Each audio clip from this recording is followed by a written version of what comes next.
start. Welcome to the Village Trustee meeting for Monday, March 10th. The mayor is unable to join us today, so I will be presiding. And so let's stand for the Pledge of Allegiance.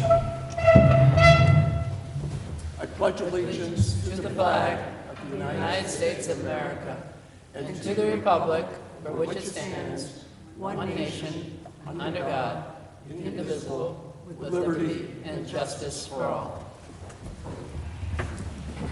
Do we have to open it? Or? Yeah, I'm going to open it now. So I'd like to reopen our public meeting of the Bronxville Village Trustees.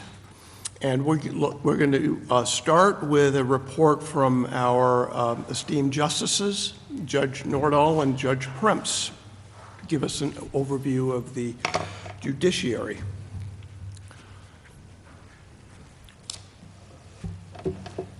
Thanks to the trustees for giving us this opportunity to speak about the court's challenges and accomplishments over the last year. I'm going to be very general. I think Judge Nordahl has a few more specifics to talk about, but the last 12 months have been a period of great change in our court. We had to adapt to the retirement of our highly experienced and highly esteemed clerk, Kelly Glover, who had served the village very well for many years. And Judge Nordahl and I, assisted by Jim Palmer, very ably assisted by him, went on a hiring expedition, basically, and we think we found the right person, Shirley Benvenetti's, who has joined the staff in the first week of January. And although obviously there was a lot to learn, she was very ably assisted by our assistant clerk, Yesenia Tovar. And right now we think we have a good team that is sharing responsibilities very effectively in the persons of Shelley and Yesenia. We have been dealing with a lot of increased volume that the people working here in Village Hall recognize, with long lines of people down the corridor, and there's some issues that need to be addressed in the coming months about whether we need to have another court session, probably one session per month at night, to take into account this increased volume. So those are the challenges. I think we are moving ahead well. There still is a proposal for the so-called CAP system to take over, and that would be centralized arraignment part, probably in White Plains, where after-hours arraignments would not take place in Village Hall. That would raise a number of issues with our police staffing, because if we had an arrest here in the village, it would require the absence of 2 police officers to bring a defendant up to White Plains, whether it would be near Valhalla or in the courtroom. So we'll see what happens. It still hasn't been instituted. Just to finish up on a lighter note, the work of a Bronxville judge is not all drudgery. I was asked to speak last fall at St. Paul's Church in Mount Vernon, which some people view as the birthplace of the First Amendment and the Bill of Rights in our country, because of the prosecution of John Peter Zenger in the early 1730s. I was asked to address the constitutional issues and the role of the First Amendment, and it was really quite a pleasure. There was a student from New Rochelle High School who submitted the winning essay on the same topic, and we approached it from different angles, but of course she was 18 years old and quite an advantage in that regard. And to show that my comments were not did not fall on deaf ears. I've now been invited to speak on a similar topic to the Scarsdale Women's Club in October. So when that date gets fixed, I'll let the trustees know about that. I don't think they're going to be selling tickets for the event, but it'll be interesting. So let me turn things over to Judge Nordall.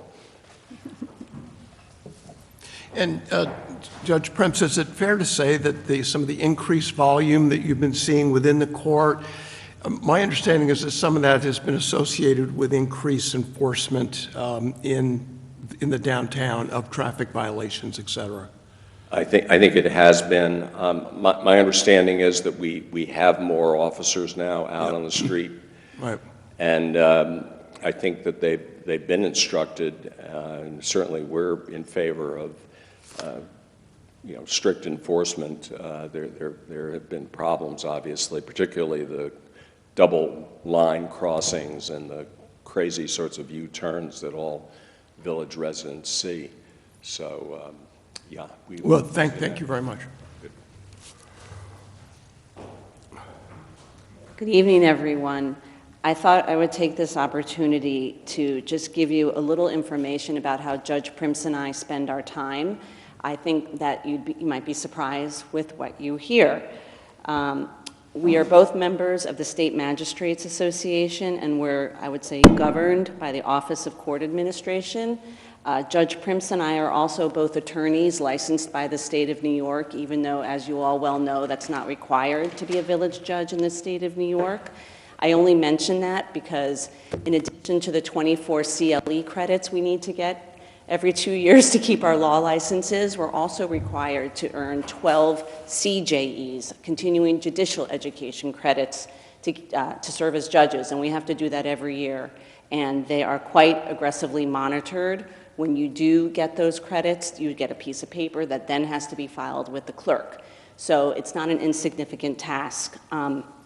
This year, I had the pleasure of doing all my credits at the Marriott Marquis in February on the 2 coldest days of the year, when I guess I wasn't going to do anything else anyway, so why not? The gentleman I sat next to was a judge from upstate New York whose job was doing all the road paving for his town in between Buffalo and Rochester, and he's been the judge there for 20 years. But I just mention that because it's one way in which Judge Primps and I spend our time. We also go to state magistrate meetings, which are very enjoyable, and invariably someone will tell a really interesting story about cases they've had, but again, that's something we do. And the other thing we spend a lot of time doing is digesting, managing, and receiving enormous amounts of information from the Office of Court Administration. And it's not the kind of information that's, a 2-line email. It's the landlord-tenant laws have been revised. Now, when you have a summary proceeding, you have to do it this way, and this form has changed. And it's rather detailed, and they're long, and they're all about new laws, new procedures, new forms. We also have to do security training regularly, about once every 2 weeks, I think. But for an example of some of the information that we receive, you probably aren't aware of it, but for example, from having done this now for 5 or 6 years, one of my takeaways is that most people really only care about points when it comes to their car, points on the insurance. And one of the things I'm most grateful for in life is that I have nothing to do with points. That is, Ron Ritz negotiates it, the DMV sets them. It's only up to me to approve the agreement or not. I can't assess points, and I'm profoundly grateful for that. Well, the DMV just completely overhauled their point system. And now many common offenses are carrying much more significant points. Like, for example, I think a school bus violation went from 6 to 8 points. Wow. They really did a big number. And the other thing they did, which nobody seems to know about, but they will, unfortunately, probably when it's too late, is that they've also overhauled all their rules about when you lose your license for good. And I've had a number of cases in which someone was seeking to revoke a plea agreement because they've now lost their license because of the number of points they've accrued over the years.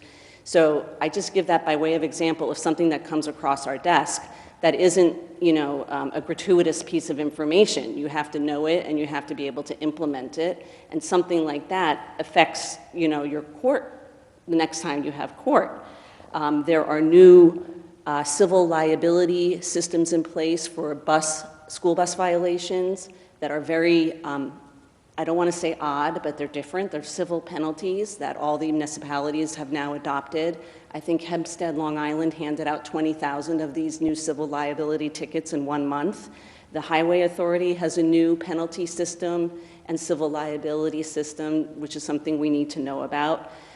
It's quite interesting because many of these penalties are being enforced by private providers who tried to tell the judges that we need to learn their computer systems. And so this has been a subject of great debate because we are not in the business of using private software to enforce things. Do you know what I mean? They wanted to outsource the whole function. The other thing we need to know about, for example, is what to do if ICE shows up to the courtroom. What if federal agents come to court and try to arrest people? That's another subject of extensive conversation that's happened recently. And also, recently, the legislature passed something called the Judicial Security Act, which is a method that is meant to protect judges, to wipe their information from the internet. So these are some of the things that we deal with. We also serve as judges on many occasions other than when there is court. We do weddings. I actually had a fun wedding about a month ago. Both parties spoke Spanish, but only one spoke English. And so I called the Office of Judicial Court Support. I feel like if they had a punch card, I'd be like entitled to a free coffee or something. And I had to have a language line interpreter because a marriage is actually, a civil contract, right? And one person wasn't going to understand a word I said. So that was a surprise. But we do weddings, we do arraignments, we deal with the return of arrest warrants, all off calendar. Sometimes you might have a difficult case. I've had a number of them where I bring them in off calendar because they require extra attention, or you might call it a short leash, and that's what we do. The other thing that we do, which you probably don't know about, is something called the Adolescent Offender Calendar. And in the county of Westchester, there are many municipalities in which they don't have judges on weekends or off hours. And if you're an adolescent and you're arrested during one of those windows of time, it's entirely possible that a 17-year-old can spend the weekend sitting in a police station waiting for Monday morning for a judge to be available. So Justice Primps and I both volunteer for that calendar. We do it 1 week a year, and then we do backup 1 week a year. And I will confess, the first time I was on the calendar, it's possible it slipped my mind, and I got the call, and they basically said, okay, well, we need you to arraign someone. I said, well, give me 10 minutes. I need to go to my office because I think it's very important that if you're going to have an interaction with the court, that I have a robe, that there's an American flag, that you feel like you're in court. And when the case came on, it was for felony murder. So it was a felony murder case, and in that same week, I had to arraign a 16-year-old for armed robbery. So we both volunteered to do that.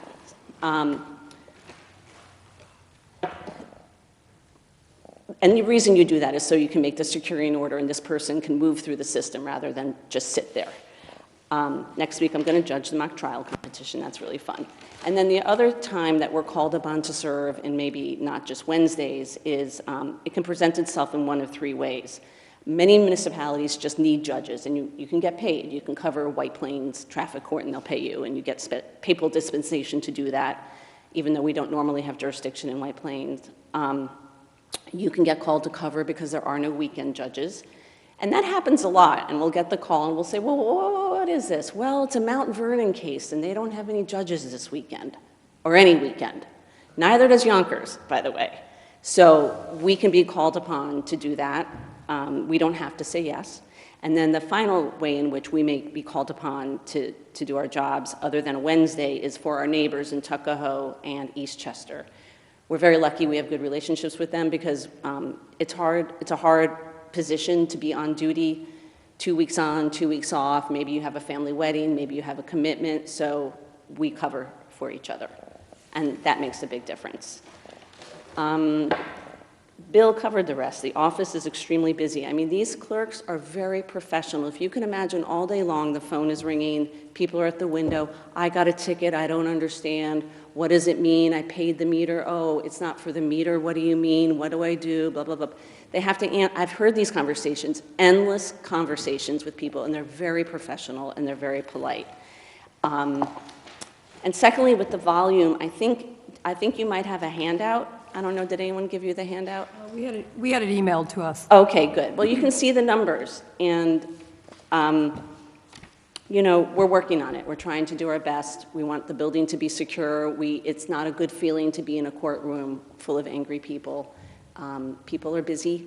It's hard for them. They're missing work, and so Justice Primps and I are committed to doing what needs to be done, and so we'll have to figure it out. I don't think we have the answer yet, but we're working on it. Not a problem. And just, you know, I always say this, but in closing, I just want to reiterate that at least from my perspective, it is a privilege to do this job.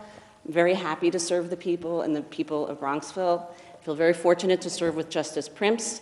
I think we make a good team, and I think we are happy being a team, and I thank you again for the opportunity to fill you in on what our days look like.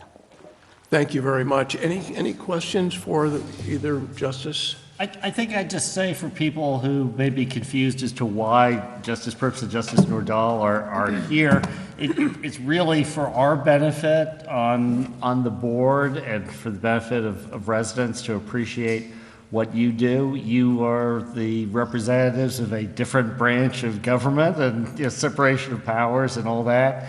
And so you aren't here under any subpoena or compulsion, but we're really delighted that as one of your additional public services, you're here tonight to fill us in. Thanks again for your time. And thank you for giving all that additional background and color on all the other things you do, because it's really a lot. It's multifaceted, and really thank you for your service. It's very important. I would add that you two working together as a team has been really terrific, and we appreciate that, and it's made the court move and run very smoothly. Yeah, you're not a good team, you're a great team, so thank you very much. And also the color as to what you're doing, making your roles really into 3 dimensions for us and for the community is really important to know that you're doing more than just processing parking tickets. So there's a really an important component, and being on call, you just a lot of people don't realize what a big commitment that is to the community at large too. So thank you again. Moving on to Village Administrator's report. Jim? Yes, thank you, Deputy Mayor. Just a couple housekeeping items. First and foremost, village elections are coming up a week from this Tuesday, being held on Tuesday, March 18th. And all poll locations are open from 6 a.m. to 9 p.m. And Just remind people where those are. sure, seven polling sites, as everyone may have done in previous village elections. The locations are 2 districts here at Village Hall, 3 districts, once again, polling locations at the firehouse, and then the 2 other locations up at Christ Church. There's, of course, parking on Kensington Road for Christ Church, some park on Sagamore. There's parking right on Pondfield for Village Hall, and of course, also there's also parking in our new employee lot on the other side of Palumbo, so residents can drive down Palumbo to be nice and close. And so just wanted to send that reminder. We do have details on the website. If someone's not sure again of where their polling site is, you can literally put your address in, and it will tell you your location. And Jim, just to clarify, for some elections, some people vote at the Somers Center at Iona, the old Concordia College, but there is not any voting there this time around. So Correct. People should not be going to Concordia if they Right. want to vote. I think those people will vote at Village Hall. Yes, and for the village elections, I know it gets a little confusing in general, but for village elections, right, we're sticking with those same locations, a total of 7 districts, but we've consolidated to make it easier. So two districts here. The districts are on the website. If you previously voted here for the village, you're going to continue to vote here. 3 districts right on the first floor of the firehouse, and then again the other 2 over at Christ Church. And again, there's additional details available on the website, and there's also a sample ballot on the village website. We might even have it out front in the bulletin board. And the positions that are currently up are mayor and two trustees, and these are for 2-year terms. So again, 6 a.m. to 9 p.m., 1 week from tomorrow. I just wanted to emphasize that. We're getting to that time of year, once again, when you get a day like this, some of the crocuses started to come out. There's a lot of sidewalk maintenance, road maintenance that's going to need to be done since we've had a rough winter for the first time in several years. DPW has been out already sweeping, filling potholes, cleaning catch basins. If someone does have a pothole that they missed, they can report it online through our village portal, or they can simply email me. But it's also a good time to remind residents that if you do have a sidewalk abutting your premises and it's uneven, you should replace it, and you can contact Village Hall to determine what you need to do to replace it, what the materials have to be. But the abutting property owners are responsible, so that means not only in the wintertime, but if the sidewalk is uneven, if there's an injury, you will be responsible for that. And let's see, with this season coming up, once again, we have the outdoor, as I was mentioning, the Board of Trustees, we have the outdoor dining season. Some of you are asking, is there going to be dining again this year? There will be limited on-street dining at the locations that were previously approved by the planning board last year. Those 5 owners have been notified to put together their applications and submit them into my office so they can be reviewed, and I can go out with the police chief and building inspector, and we can make sure that they'll be compliant and safe. When's the deadline on that applications? Well, the dining season is going from April 15th to November 15th, so there isn't a deadline for the application, but that's what the dining season is. They could still put it in. If but they just put it not in later, starting. right, and right, what we want is, right, complete applications, and I did say, actually in my email, that excuse me, the chief of police, the building inspector, and I would make ourselves available this week if those restaurant owners that have been notified want us to walk the site with them and guide them through that, so they know how to reach me. Of course, part of our goal with this, is the board has been talking about over the winter, is to, in the case of Pondfield, with the warmer weather, pave and restripe Pondfield before we put the outdoor dining structures go down. So I've been in touch with that restaurant owner who has a spot on Pondfield. You said it's April 15th. Is that when the restaurants can start putting their structures up, or is that the time when they can start serving meals? That's the earliest that they can start serving. Start Yep. serving. So those structures will start going up a week earlier, or? If we have everything that we need, then we can work with them to, yes, get started a week before, yes. Yeah. Okay, so I just wanted to mention that, and and also, again, I started to mention the downtown improvements. A lot of comments, compliments on the ongoing medians and curbing and handicap drop curbs in the downtown. Yes, after all that work is done, it's our intention to, in the case of Pondfield, pave Pondfield, pave that area, and of course, all locations, restripe all new crosswalks with the new adhesive, reflective material.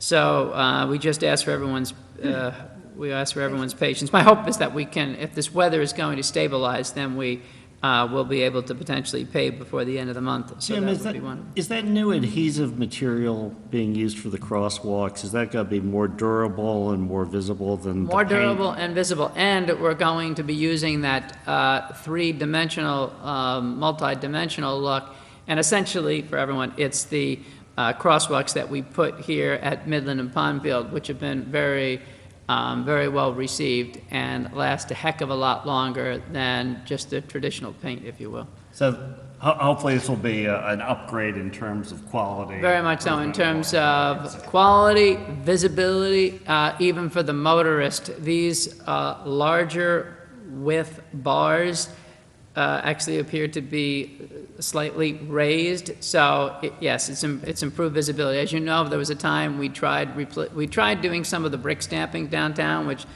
one would think potentially a little bit more attractive, but not as visible in the evening. I think that's the only thing that, anyway, that's it for me. Okay, thank you. Anything else for? Yes, Jim and I met with members of the Green Committee last week, and there was some really great updates just to share, that we've gotten the green light to go ahead with installing an additional charging station for electric vehicles in the Cedar Street lot.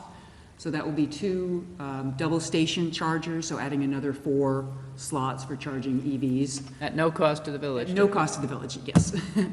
That's grant money from Con Ed and the state that makes that come across at no cost to us. So that's great news on two fronts.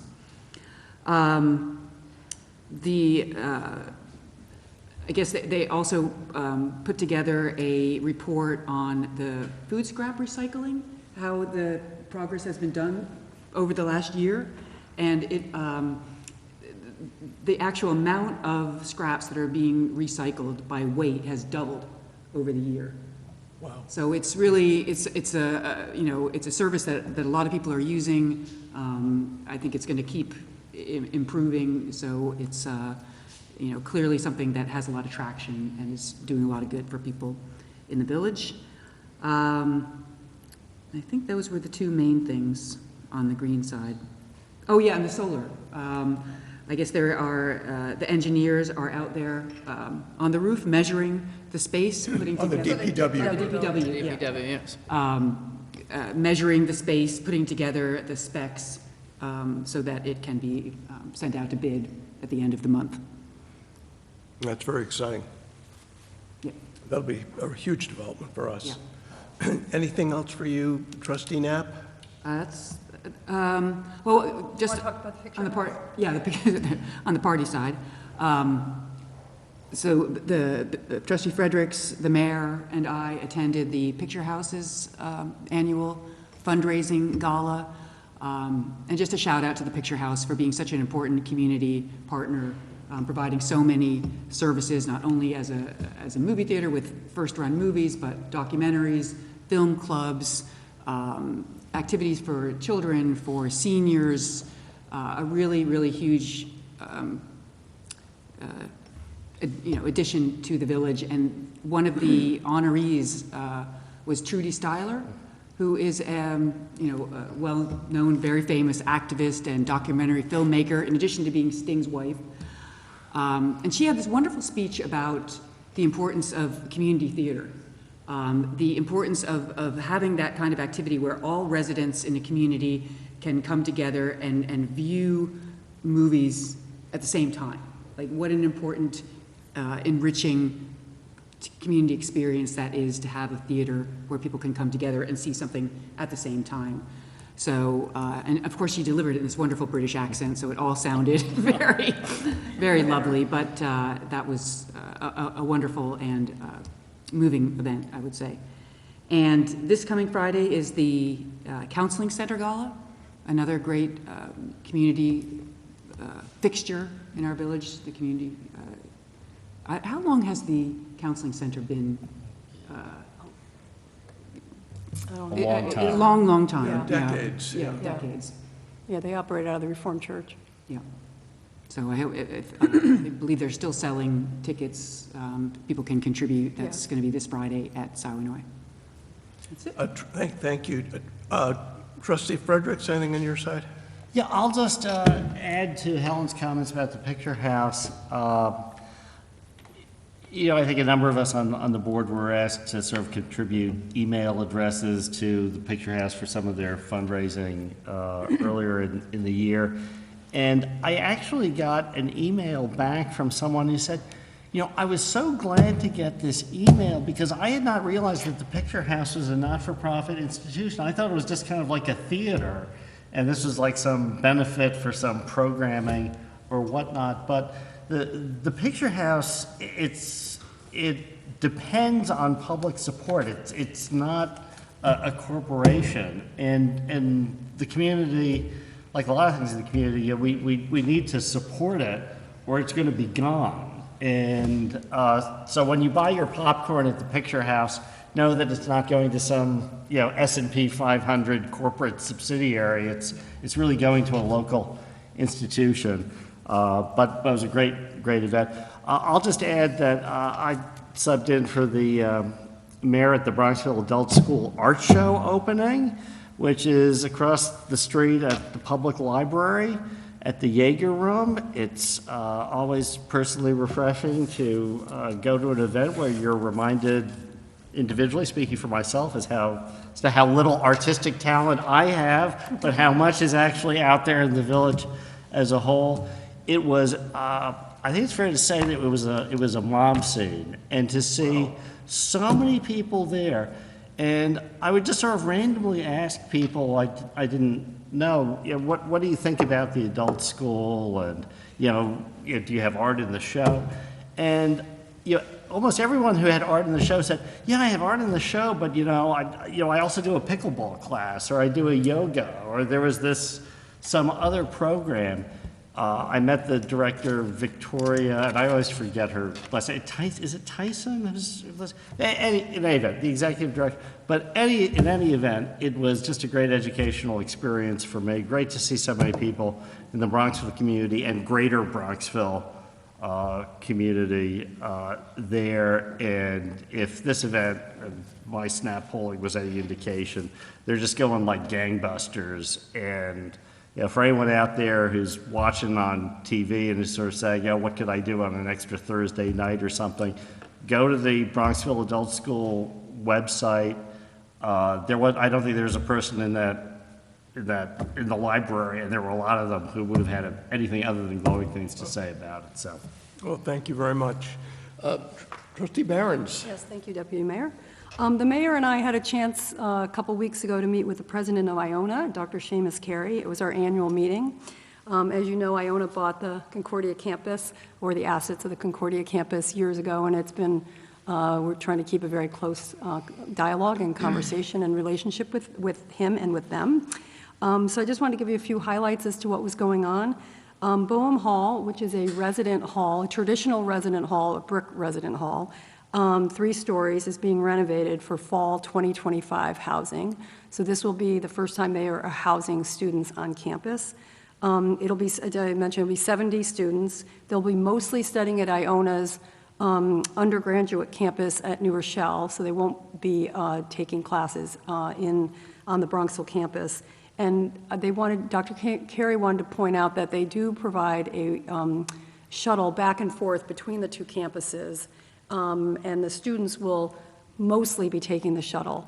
If students do want to have a car, because we've had, under Concordia in the past, we've had some traffic issues with resident students coming to the campus, which this is not the case. These students will be living on campus, and if they do want to have their own car, they have to apply for a permit from Iona, and they get a designated spot on campus. They won't be parking on the streets, and we've been assured of that.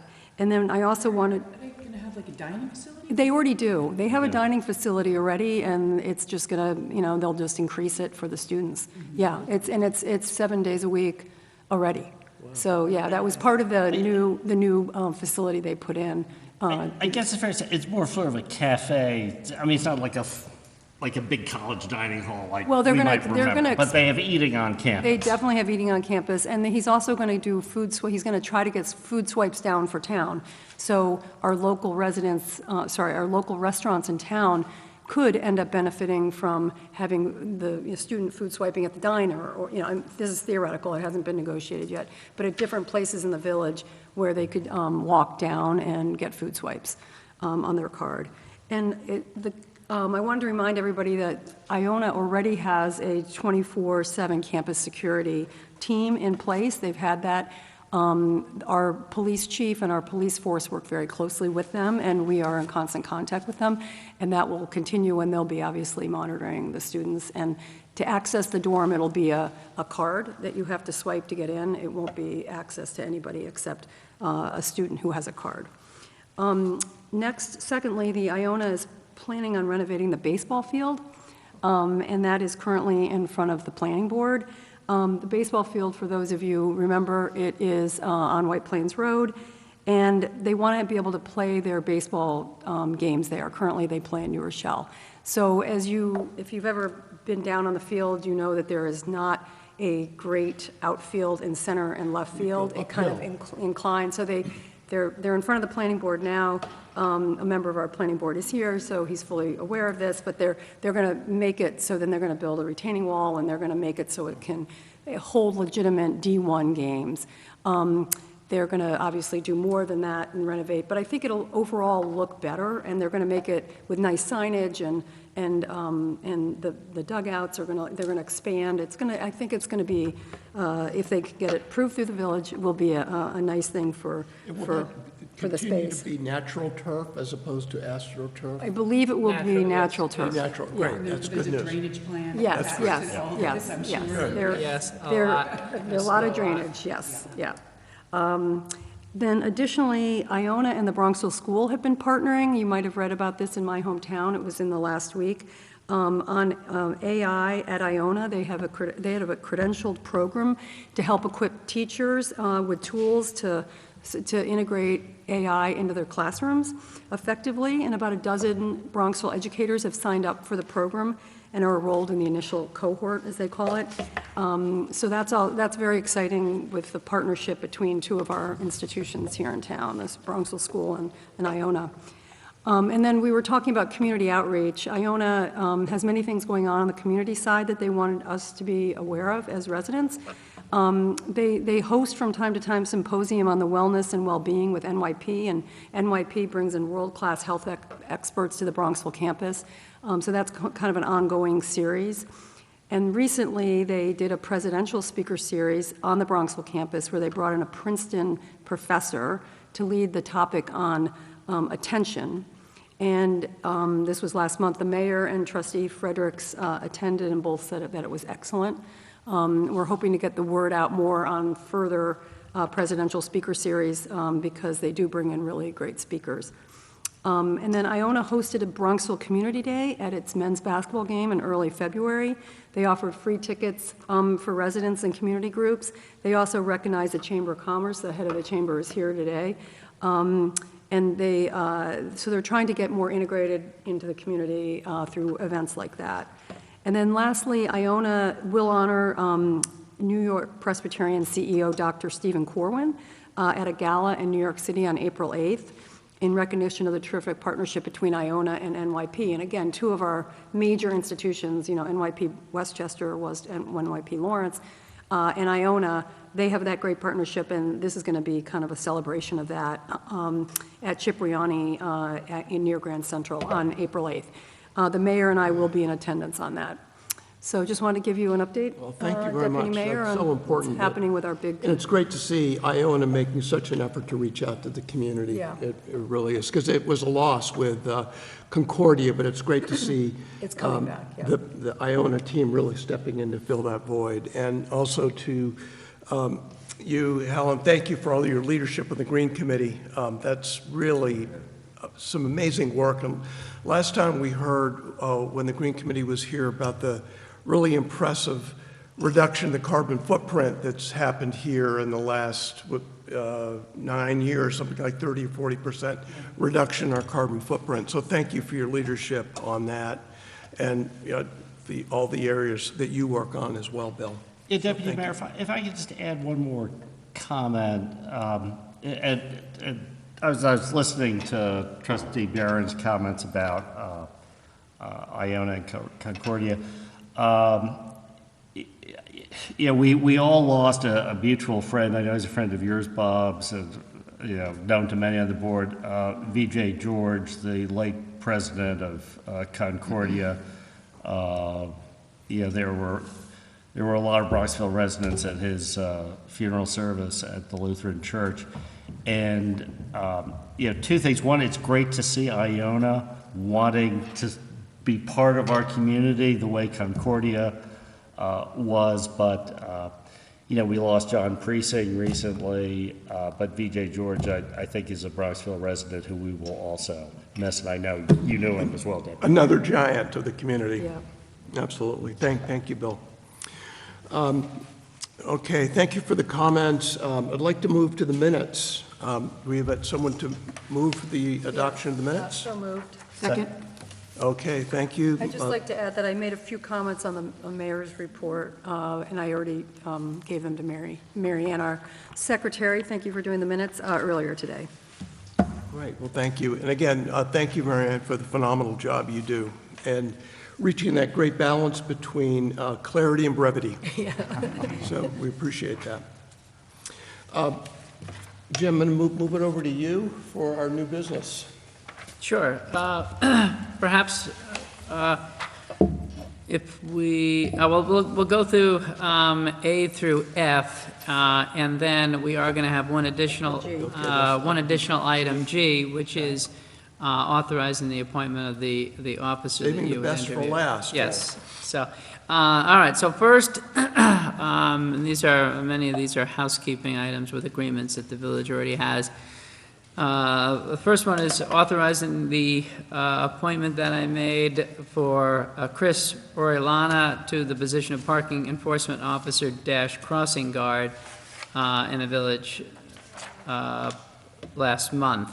Chris has been with us part-time since last year. As the board knows, we've been in search of a full-time Parking Enforcement Officer / Crossing Guard for quite some time, and we're unsuccessful. And with that being said, Chris has been with us part-time and will be appointed in this role provisionally since there isn't currently a list, and then he'll have to sit for the exam. But he's doing a terrific job. He has an associate's degree in criminal justice. He got his bachelor's from Mercy College, and he's seems to be real enthusiastic and a real go-getter. So we're hoping he's going to be with us for a long time. And he lives not too far from here in Yonkers. Exactly. Yep. Always really positive.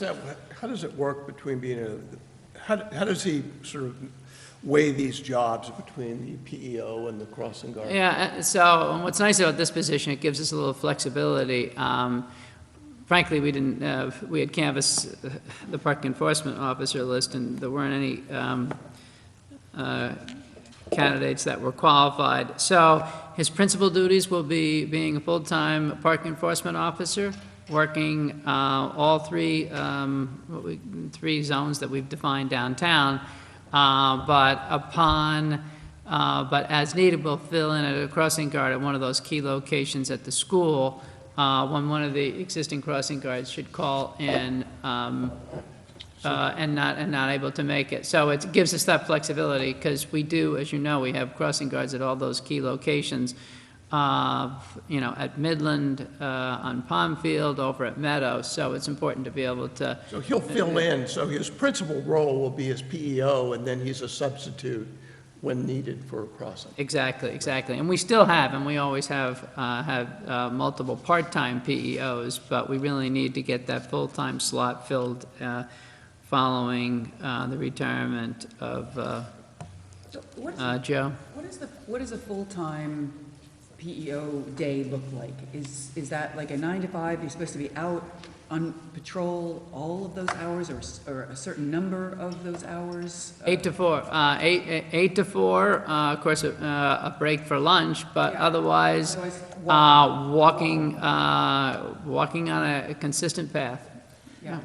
Yeah, I'll jump in to move this because I actually had occasion to chat with him for 5 minutes in the parking lot a couple of weeks ago because I park in the parking lot and just introduced myself and he, He gave you a ticket?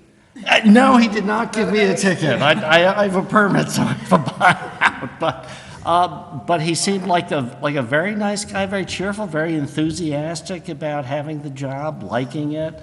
And so I would like to move the resolution to authorize his appointment. Do we have a second?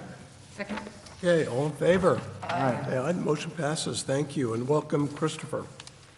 Okay, the next item Great, is... Jim, it's great, I know that that's been a long time getting that filled, so congratulations. Thank you, yep. Okay, the next item is authorizing the continuation of another IMA that we have with Westchester County, and this is another one of these great explain what an IMA shared is? services. Sure, so the IMA is an intermunicipal agreement with Westchester County, and this one is for the use of the, what they call the RICI system, the Repository for Integrated Criminal Justice Information. And it's a central database, both hardware and software, that's set up at the PD and allows the Bronxville Police Department to share and exchange and receive information with the other departments in the county, along with DCJS, the Department of Criminal Justice Services for the state of New York. So something that would be, we couldn't just do on our own, that we need to do in partnership, but the Westchester County coordinates the hardware and software for all the villages and towns that are part of this. So it's, and traditionally the county does these intermunicipal agreements in 5-year increments. So, and I should emphasize that that's at no cost, so. This is not a new system, we're already integrated into it. It's a continuation of A continuation of an existing agreement for another 5 years, so this is going to take us through 2029. And what we're committing to is sharing our data. This is, you know, for the safety of officers and inputting the information that we have obtained so it can be accessed by the other departments in the state. Yep. I'll move it. Okay, second? Second? Okay, all in favor? Aye. All right, the next agreement is another one that comes up every several years, and that's the municipal snow and ice agreement we have with the state of New York, the State Department of Transportation. And this is for basically us agreeing to plow and salt the section of Route 22 that's within the village boundaries, and then to receive a reimbursement from the state for it. The reimbursement's based on a formula based on weather conditions and center lane miles, but the fact of the matter is our DPW is out plowing. We need to plow this road. They're on it to get to the other roads. We need it to be safe, and I could argue about the amount we get reimbursed till the cows come home. And but do we have a it's- motion to approve? Oh, but it does extend it to 2029. 2029. Yes, Right, yeah. thank you. Motion to approve. So moved. Thank you. Second. Thank you. All in favor? Aye. Aye, great job, Jim, thank Okay. you. Jim, just really quickly, how do you think we'll come out on budget for snow and ice removal this year compared to budget? I mean, last year was great, we came in way under, but how are we doing this year? Great question. We'll be fine. We'll still be, we'll still be a little under budget for the snow events. We have a real strategic team, and the guys were called out a lot, but fortunately these were relatively smaller events, so we didn't need as many crews.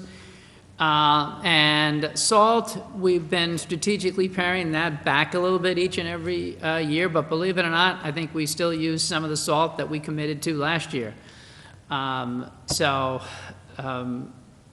And that's kind of the way it works. That's great. You commit to taking a certain amount of salt, but, so, yes, even though there was a lot of activity, we're still okay. So let's just hope it's over with, because the guys are out now trying to clean things up. Yeah, and we're moving on from snow. Yeah, The streets got beat up. they absolutely did. There's a lot of, the freezing and thawing is just not good. So the next two items are scheduling public hearings. The first one is scheduling the village budget public hearing in conjunction with our annual meeting, which is the second Monday of April 14th at 7 p.m. Great. I'll move it. I'll second it. All in favor? Aye. Motion Aye. carries. Okay, and I should say I will get the budget to the board by the end of next week. As we always do, we'll also post it out on the village website, and everyone's welcome to comment and or send emails or call me with any questions. The next item is scheduling the public hearing to consider the tax cap override. We talk about this each and every year. I did provide the board just a quick snapshot of some of the other communities in Westchester. Several of the other communities have already, we all schedule the public hearing for the tax cap override around this time of year. What is it? It follows legislation that the state put into effect for all municipalities and school districts and special districts back in 2012, requiring local levies to be limited to 2% or the rate of inflation, whichever is lower. And one cannot adopt the budget until the tax cap public hearing is held and adopted if the community intends to override the cap. So for that reason, you'll see in the spreadsheet that I provided you, some communities just schedule the public hearing, even if they're not going to override, they have the public hearing and actually adopt it, in part to send a message to Albany that many expenses are outside the community's control. Some communities, even if they're going to stay under the cap, will still schedule the public hearing because they don't quite know where the budget's going to end up. So, again, my recommendation at this point is that we schedule the public hearing for the 14th. And I can't say definitively at this point in time if we're going to be under the cap. We have adopted to waive this tax cap for every single year since the law's been adopted. Yes. I think that I think there have been 2 or 3 times, Jim, that we have actually come in underneath the cap, but I think most of the time we have slightly exceeded it. But I think it's been, my view is that this is our village, it's our budget, and if the state would comply with this, I would comply with it as well. So I'd like to move for adoption to set up this. Yeah, and Bob, I'd just like to emphasize, something that Jim Palmer emphasized, that the cap is the lower of 2% or inflation. I don't think we need to tell too many of our residents that inflation has been above 2%. I don't know what the exact rate is right now, but Jim every year puts together the tightest budget around, and but if the cap is 2% or the rate of inflation, whichever is lower, 2%'s Albany almost forces communities to have to pass this resolution. Yeah. And just to the point, Trustee Fredericks, I think what many people actually, what they forget though, is that for much of the tax cap's existence, 2012, 13, 14, inflation was, as you know, was well under 2%. So the levy increase was limited to less than 2%, in some cases, 0.5%, 0.4%. And so sometimes, almost every year, I think I do include that chart so that everyone can see 2% is the max. But again, for many years, it was below 2%. And where it gets complicated, and this is New York State, and because some people have asked me, local governments, the board holds a public hearing. Since voters don't vote on our municipal budget, the adoption of the tax cap override requires a supermajority of the village board, in our case, 3 out of 5 members. In the case of school districts, when school districts, the budgets are voted on here in New York State, so the voters decide if they're going to pass on the school budget, and that's how the budget's adopted. But the tax cap also has different requirements for school districts from local governments, and that's where it gets complicated. There's exemptions that are constantly being added. There's carryovers. So it's quite a distinction. But anyway, I did provide some of the data for you so you could have it. And enough said. Okay, so we're scheduling that public hearing for the 14th. Do you have a motion? Second. You already I moved it. Yeah, Thank you. Deputy Thank you, Mayor Bill. Wallingford. All in Second. favor? Aye.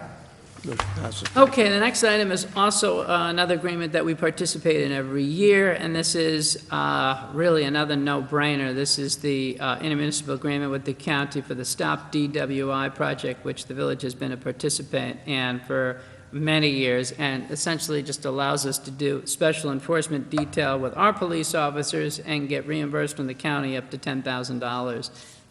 And the police chief has always coordinated having some of those campaigns and details on our streets. So this is an annual this is not. This one is actually annual. I'm sorry, I think I might have said 5-year, but reading the agreement again, this is just annual. Yep.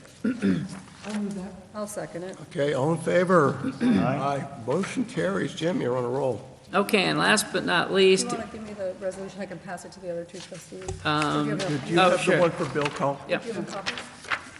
I don't. Yeah, we don't. They did make some. Okay, okay. Okay.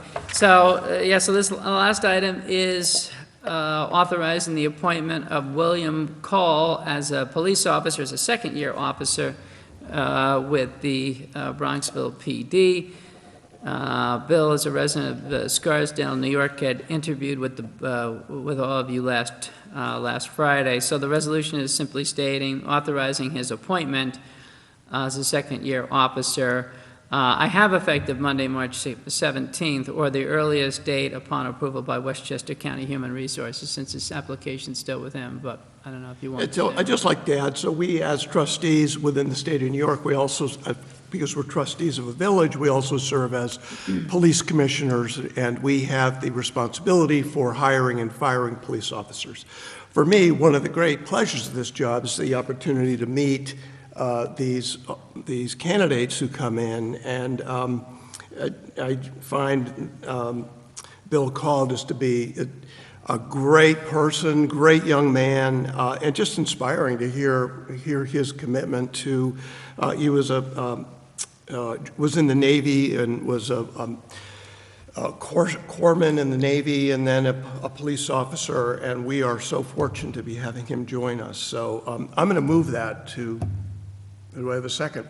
Yeah, I think all four of us who interviewed him on Friday would join in your comments, Bob. Yeah, and I think all of us were really, speaking for all of you, I think we're all really impressed that the quality of the due diligence that our force does in terms of going out and meeting people and doing extensive background checks on all these And candidates. even to get to the stage where we get to interview them, the number of resumes and packages, different candidates that they see across their desk is a huge number that they really spend a lot of time and effort and perspective and judgment narrowing down. So it is. Yeah, it's quite like huge. 182 or 200 resumes. I mean, we Yeah, are I think talking they got like looking at 400 12 or for whatever. the last two that we hired. So yeah, a big debt of gratitude Yeah. to them. And he has worked in the area with Yeah. the Eastchester Police Department, then he moved down to Florida, and he's decided he and his now, I guess, fiancee or wife are moving back. So we have a really unique opportunity to pick him up. And this will temporarily bring us to our goal of 26, but that will be only a matter of months before we will be, one will be moving on. So this will effectively bring us to 25. And Deputy Mayor, you'll have the numbers more correct than I will, but how have we improved the number of EMTs on the force? Cole, I know, is Well, not yeah. an EMT yet, but is probably en route to it. He's But- actually, being Navy corpsman, he's actually equivalent of a paramedic, which is way above an EMT, but he is not licensed as an EMT yet. So that'll bring us up to 6. We go back 5 years ago, we had one. We had one EMT on the police force, and we have several lives have been saved by our police officers because they get there before evac gets there. So that's a great point, Bill. A really important point is that we have EMTs out, almost an EMT out all the time in a Bronxville police vehicle, which is an incredible accomplishment. So thank you. So I think I made a motion. Second. All in favor? Aye. Great, Excellent motion candidate. carries. Great candidate, thank you. Do we have pre-scheduled time when the officers are going to come and be recognized and the new ones will be sworn in? That was supposed to happen. You know what, yes, I think it was either going to be April or May. I think the chief was saying with perhaps, was going to be May, I believe. I think is where we left off. Okay. Yep. Yeah. Which is always a great event. A great, one of the best meetings of the year. Yeah, absolutely. So if there's any other comments from trustees, like to open it up Oh, for can I public- add just one other, Deputy Mayor, I probably should have mentioned, I think the mayor probably wanted us to mention that the village, of course, is a member of the New York State Conference of Mayors, and we did recently sign on to a petition just supporting not only a continuation of the small amount of aid that is provided to municipalities, but we are requesting that the legislature and the governor increase that aid, which has been stagnant for decades, even though we did receive some temporary aid last year, additional temporary aid of $4,000, in addition to the approximately $85,000 we get. We were trying to get something in that was a little bit more, since obviously with inflation and everything else. So she did just sign that petition on behalf of all of you, along with hundreds of other Yep. mayors. And then the only other thing I want, Across our email this afternoon. and then the only other piece I wanted to mention, we will put on our website, but we have already scheduled a work session, which you all have on your calendars for Tuesday, April 2nd, I believe, correct, Mary Ann, at 5 p.m. So I just wanted to state that also for the public record. It should be on the village's calendar. I think it's Tuesday, April 1st. I'm sorry, you know what, it is Tuesday, yes, it's Tuesday, but it's Tuesday, April 1st, is, yep, can't 5 read that on p.m. my phone, at 5 p.m., Tuesday, April 1st at 5, sorry, that was it. And can I, before the public goes, I just wanted to shout out to our secretary, Mary Ann, for doing a wonderful job on the updated website. Oh, yeah. It's been a labor of love. Yes. And it's continuing to evolve, and again, we would appreciate any comments on the website, any links that aren't working, or anything we can do to make it easier for residents to navigate. We think this is a much better version of what we had, and we want to continue to make it better, and it's a living and breathing document, and we want to continue to make it evolve. So Mary Ann is open to getting any suggestions from residents on the website. Oh, boy. Yeah, oh, boy. Oh, boy. Sorry, Mary Ann. So we'd like to open it up, thank you, Mary Ann. We'd like to open it up for public comment. Is anyone seeing none? Our local new merchant? No, thank you. So thank you, everyone. We really appreciate your interest in the village, interest in these meetings, and we'd like to have a motion to close this meeting. So moved. Second? All in favor? Aye. Thank you very much, everyone. Thank you. Oh, I'm going to have a Jim, chance to close with a gavel.